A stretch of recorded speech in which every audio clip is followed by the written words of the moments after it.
Bienvenue dans cette vidéo consacrée à l'azote, un nutriment essentiel à la croissance des plantes. Nous découvrirons les besoins des cultures, les objectifs de la fertilisation azotée et les moyens de l'optimiser. L'azote est un élément majeur de la nutrition des plantes car il est indispensable à leur croissance. Il est le constituant principal des acides aminés, des protéines, de l'ADN.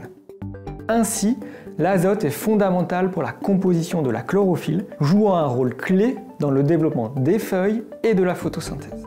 Bien que les sols fournissent de l'azote, l'agriculture a recours aux engrais organiques et minéraux pour fournir le complément d'azote nécessaire pour satisfaire les besoins des cultures. Les besoins en azote varient selon les cultures.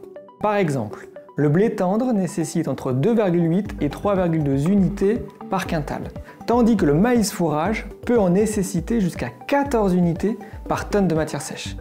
Il est donc important d'ajuster en fonction de la culture, du contexte pédoclimatique et des objectifs de rendement, dans le respect de la réglementation nationale et locale. La réponse est non. L'azote est sujet à des pertes avant d'être assimilé par les plantes.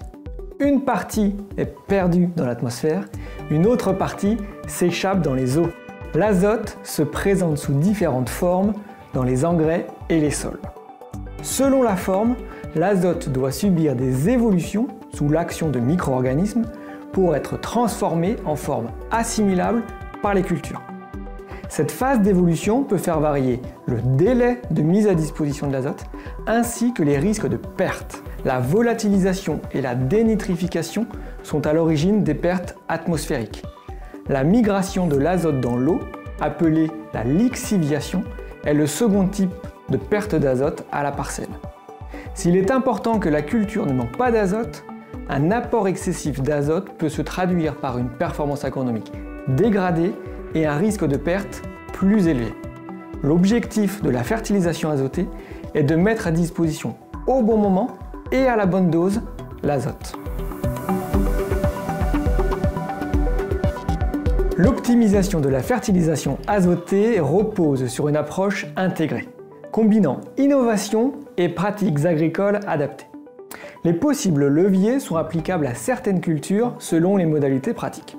Ils sont indépendants entre eux, mais complémentaires. Voici quelques exemples. Les pratiques agricoles raisonnées. Le fractionnement des apports d'azote pour ajuster la fertilisation au stade clé de développement des cultures. La gestion de l'interculture pour éviter les pertes hivernales grâce à des couverts végétaux. Les formes d'azote et engrais adaptés. Les engrais enrobés qui libèrent progressivement l'azote pour synchroniser sa mise à disposition avec les besoins de la plante.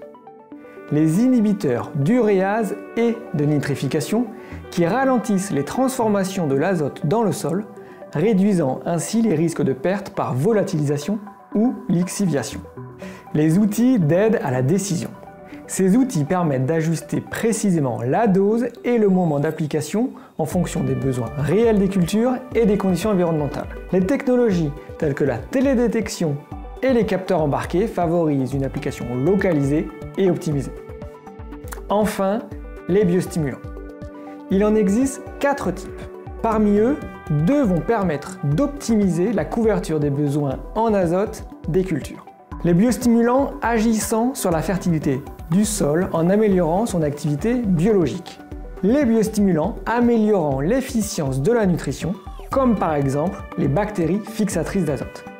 Ces dernières ont la capacité de fournir de l'azote aux cultures lorsque les sources principales, sol et engrais, sont peu ou pas disponibles pour les cultures.